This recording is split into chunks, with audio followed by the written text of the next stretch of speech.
Alright, welcome back mga ka-Johnny. Ito po ang inyong lingkod, ka-Johnny, ng Johnny Tortigo. Ito ang Johnny Depp. Usapang utang, usapang ola. So, medyo nasa ibang lugar tayo ngayon, nasa hagdan. Medyo kasi sa taas. Dito muna tayo. So, sa mga newbies po, please subscribe, like, share. Hit nyo na yung notification bell para lagi po kayong updated sa mga videos na ginagawa natin dito about sa online lending, review, update, at kung anong mga usapang online lending. Sobrang init mga ka-Johnny. Nararamdaman nyo ba yung sobrang init? Kaya nagdala ako rito dahil kahit sa taas sobrang init. Iba yung singaw, di ba? At nga pala ngayon ay sabi nga ng Huwebes Santo sa Katoliko na okasyon. Pasensya na kung may mga background kasi dito ako sa baba, no? Kaya mas maano ka sa taas na meron na ng TV. Kaya dito muna tayo. Pasensya na sa mga background na maririnig nyo. So yun mga ka-Johnny, Holy Week na Holy Week, Huwebes Santo nga, pero patuloy pa rin ang panghaharas at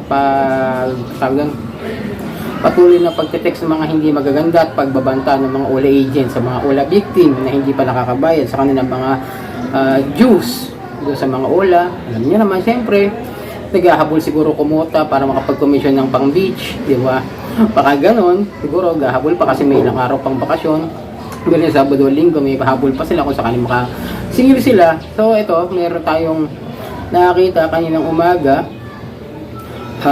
Ngayon lang umaga ito nakita, kaya search ako daw about this Bible verse, no? At yung sinasabi nung nag-text doon sa isang wala victim, at sabi sa English doon sa text, Exodus 22:14, if anything is borrowed, it should be paid back.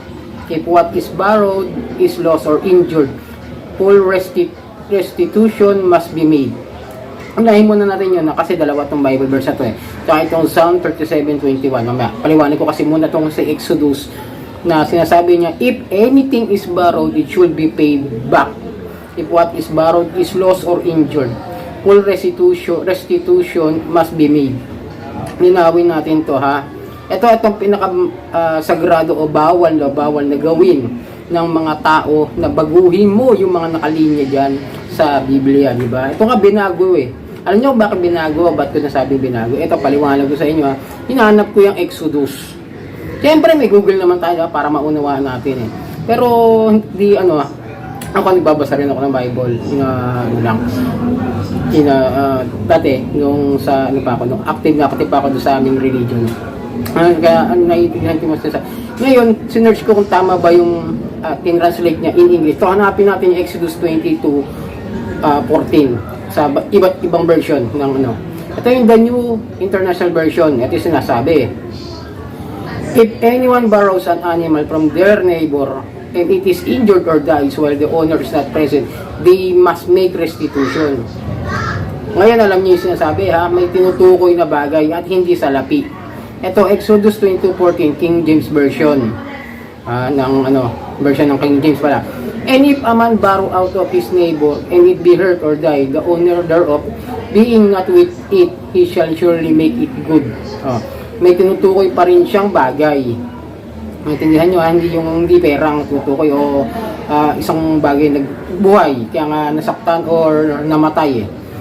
Sa New Living Translation ng Exodus 22:14, if someone borrows an animal from a neighbor and it is injured or dies when the owner is absent, the person who borrowed it must pay full compensation. Pasensya na po Yun sabi siya. Hindi po tungkol sa pera ang pinag-uusapan dito sa Exodus. Sana naliwanagan kayo. Tagalogin natin. So ito ayon sa Google, syempre, ito yung Tagalog version na sinabi natin, no? Exodus 22:14. Kung may nanghiram ng hayop sa kanyang kapwa at nasugatan ito o namatay at wala ang may-ari na mangyari ito, dapat itong bayaran ng nanghiram. So mayroong kasing hiniram na hayop at hindi po pera na kung saan may namatay. Namamatay yung pera, alam ko napupunit, nasisira, gano'n, no? So ayun, doon pala medyo laglag na yung yung kanyang pananakot na ginagamit pa ang Biblia doon sa kanilang panghaharas, di ba? Mga ka-Johnny yun, malinaw sinabi ko sa inyo, ayan nakasulat na yan dyan sa Google, kung saan ko tinagalogan natin. Ngayon, di ba napakabastos talaga nito mga to, pati banal na salita sa Biblia ay ginagamit nila. Napakawala talagang modo nitong mga all agent eh. Kahit naman, biruin mo, Holy Week na, ganyan pa sila. Tapos ito ngayon, syempre linawin din natin tong mga pagpapahiram, kung tama ba ito o hindi, kung nakasulat ba sa Biblia na masama ba ang magkaroon ng utang o masama ba magpautang. Ito, ayun, di tayo nagba-Bible study rito. Pinapaliwanag ko lang sa inyo na nasa Biblia rin yung mga magpapautang at yung mga nangungutang. So ngayon, pag-usapan natin kung nasa Biblia ba yung pagpapautang, yung nangungutang, kung ano ba, kung kasalanan ba yan o hindi.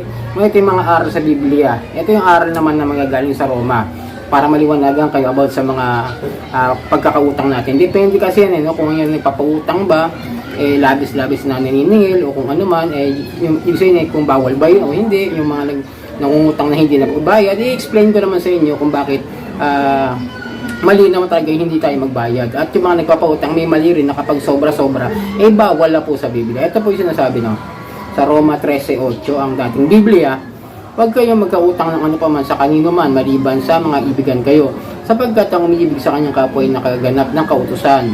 Sabi ni Pablo, huwag kayong magkautang ng ano pa man o kanino man, para huwag magkautang, magbayad ka ng utang. Yun ang nakasulat sa Biblia. Magbayad tayo ng utang, hindi naman masama ang mangutang. Totoo naman po, hindi naman masama ang mangutang. Totoo naman. Di ba? Kaso nga lang, siyempre kailangan natin bayaran yung obligasyon. Pero kung tungkol sa OLA, ewan.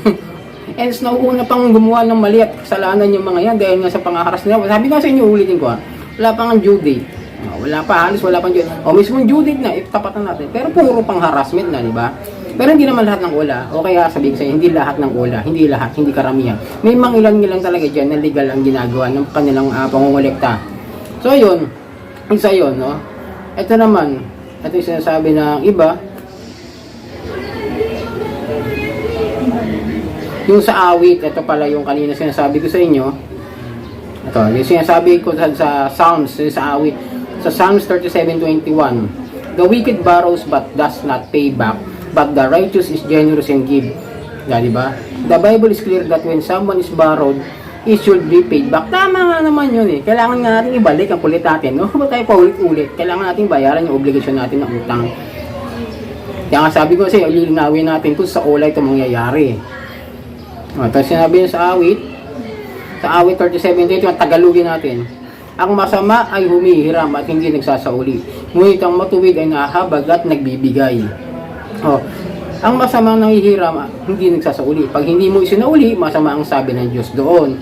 Para wag tayo maging masama, pag nanghiram tayo, sabi natin, ibabalik ko sa iyo. Ibabalik mo. Kung luluobin ng Diyos, ibalik ko sa iyo. Halimbawa, wala ka namang intensyong hindi mo isauli. Nawalan ka lang ng pagkakataong may isauli. Pero ituloy mo pa rin ang intensyon mo. Para huwag mabilang na kasalanan, huwag mong kalimutan hanggang may pagkakataon ka, maibalik mo. Halimbawa, hindi mo maibalik agad ngayon, pag nagkaroon ka ng pagkakataon, ibalik mo. Pero ang problema nga, ito nga lilinawin ko sa inyo, paano nga kung yung nagpapautang ay labis-labis na nga yung interest, bawal ba yun sa Biblia?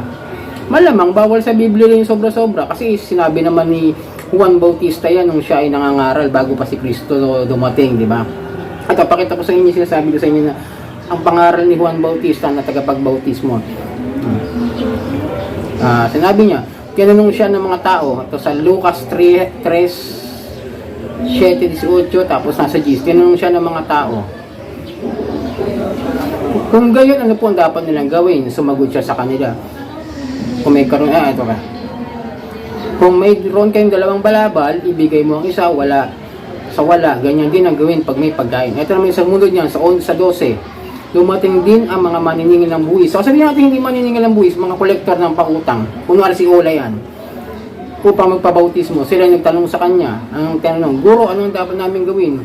Huwag kayong sumingil ng higit sa dapat singilin. Di ba? Nakalagay rin naman yun, sigurado patubo yan eh. Di ba? Yun yung sinasabi ron eh. Huwag kayong sumingil ng higit doon sa dapat nyo singilin. Siguro kung meron tayong batas na sinasabi ng, example mo na, binigay ng SEC yung 15% per month. Siguro pagbigyan natin 15% per month. Huwag naman yung 50% per month. Di ba kasi 50% per month eh. Di ba kita nyo, halos magdoble na yung mga utang natin sa kanila. Tapos may extra pangaharas pa, may pre na pangaharas, di ba? Yan sinasabi ko mga kanyan.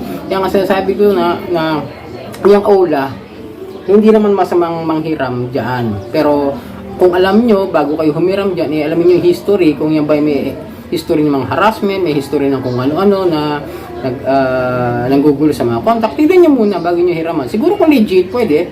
Like Billy Estala, ano ba? Parang ano kasi, yung iba kasi nagiging nahahawa na rin sa pangaras eh. May naririnig na ako na kahit mga home credit, may harassment na rin daw eh, no? Pero hindi sinasabing meron ng, wala pa kasi nagpapile ng complaint about sa home credit na harassment. Maliban sa nagiging loan shark talaga.